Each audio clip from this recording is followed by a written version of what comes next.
నమస్తే.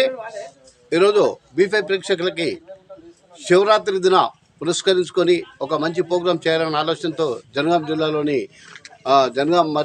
మరిగడి గ్రామ తండాలో మనం ఇక్కడ ఉన్నాము. ఇక్కడ గత 40 సంవత్సరాల నుంచి కూడా ఈ మల్లనోత్సవాలు జరుపుకోవడం వీళ్ళకి ఆనవాయితీ. అదేవిధంగా ఈ సంవత్సరం కూడా వీళ్ళు అనేక విధాలుగా ఈ భక్తుల కోలాటాల మధ్యలో, ఈ డ్యాన్సుల మధ్యలో వీళ్ళు ఇదే పండుగ చేయబోతున్నారు. మరి వారి యొక్క కోరికలు భక్తులు కోరుకునే విధంగా ఇక్కడ దేవుడు వరాలు ఇస్తాడని చెప్పి వాళ్ళ విశ్వాస నమ్మకం.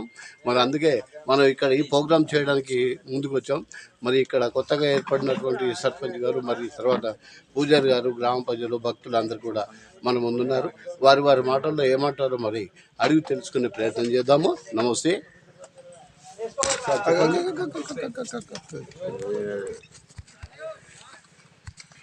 మరి కట్ చేద్దామండి. ఓం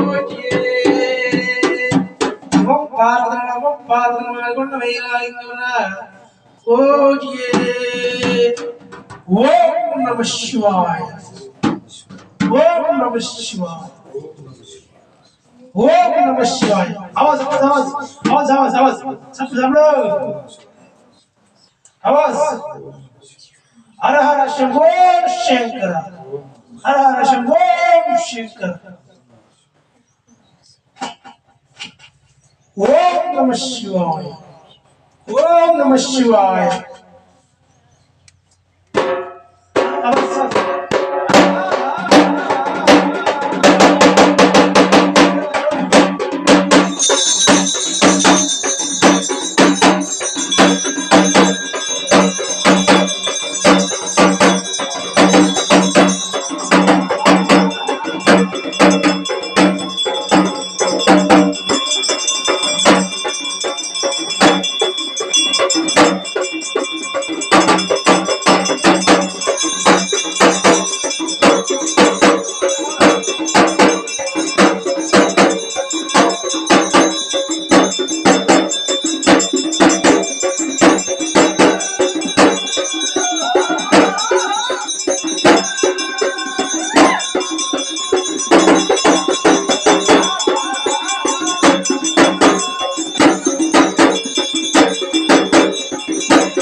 మన మరిగడి పెద్ద తండ అండ్ మన శ్రీ మల్లన్న స్వామి దగ్గర బోనాలు అనేది తీయడం జరుగుతుంది శివరాత్రి, మహాశివరాత్రి నాడు.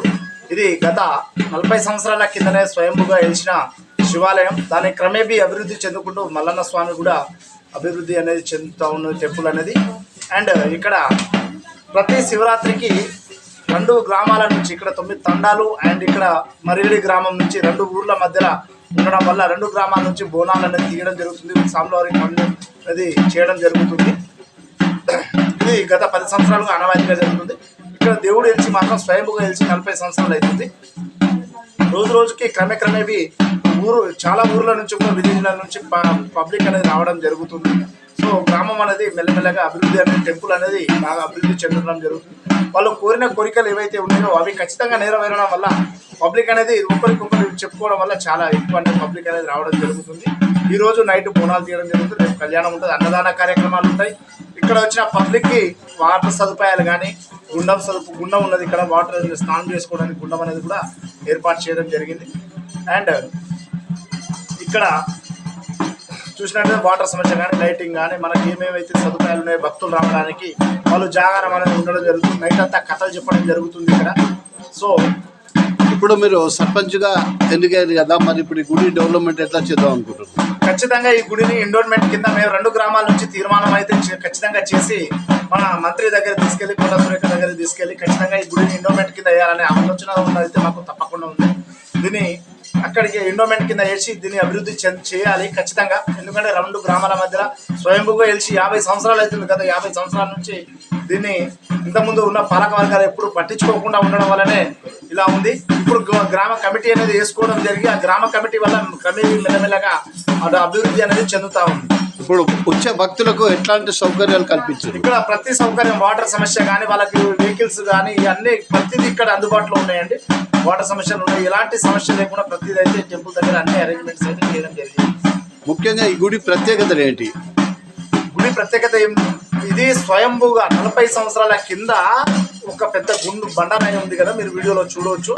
ఆ బండరాయి కింద నుంచి స్వయంగా రాయి రూపంలోనే మనకు శివలింగం అనేది దర్శనం ఇవ్వడం జరుగుతుంది ఇక్కడ. సో అప్పట్లో మా తాతల కాలం నుంచి చాలా బాగా గొప్ప, కానీ దీన్ని పట్టించుకోక ఇలా వెనుకబడిపోయింది.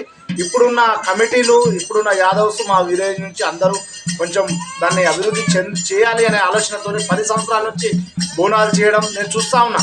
సంవత్సరానికి అయితే ఇక్కడ అభివృద్ధి అనేది ఎక్కువ చేస్తూ ఉన్నాం టెంపుల్ దగ్గర. అది ఇంకా పెద్దగా అభివృద్ధి అనేది చెందుతూ ఉంటుంది.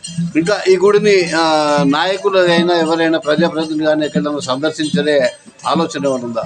ఖచ్చితంగా ఈ విషయాన్ని మేము ఉన్నటువంటి మంత్రి దగ్గరికి కానీ ఇప్పుడున్న మా ఎమ్మెల్యే గారి దగ్గరికి మేము అన్ని తీసుకెళ్లి ఖచ్చితంగా మంత్రి అయినటువంటి దేవాదాయ శాఖ మంత్రి అయిన కొండ సురేఖ అమ్మ దగ్గరికి తీసుకెళ్లి దీన్ని ఖచ్చితంగా ఎండోమెంట్ కింద చేయాలి. ధూపదీప నైవేద్యం కింద మా గుడికి ప్రత్యేక పూజారి అయితే ఉన్నాడు ప్రస్తుతానికి. ఇంకా దాన్ని ఖచ్చితంగా అభివృద్ధి అనేది చేయాలని ఆలోచన అయితే మాకు బలంగా ఉన్నది. రేపు ముఖ్యంగా ప్రధాన అంశంగా పట్టణాలు వేస్తున్నారు కదా, ఎవరన్నా పొలిటికల్ లీడర్ను పిలిచే ఆలోచన ఏమన్నా ఉందా? పిలిచినామంటే ఖచ్చితంగా వస్తారు, చెప్పడం అయితే జరిగింది. బట్ ఏంటంటే కొంచెం ఎలక్షన్ బిజీలు అయితే ఉన్నారు రేపు, సో రాకపోవచ్చు. కానీ ఖచ్చితంగా అయితే ఇన్వెస్ట్మెంట్ అయితే చేసి అంటే వారి దృష్టికి తీసుకెళ్తాం, ఖచ్చితంగా తీసుకెళ్ళాం.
Thank you.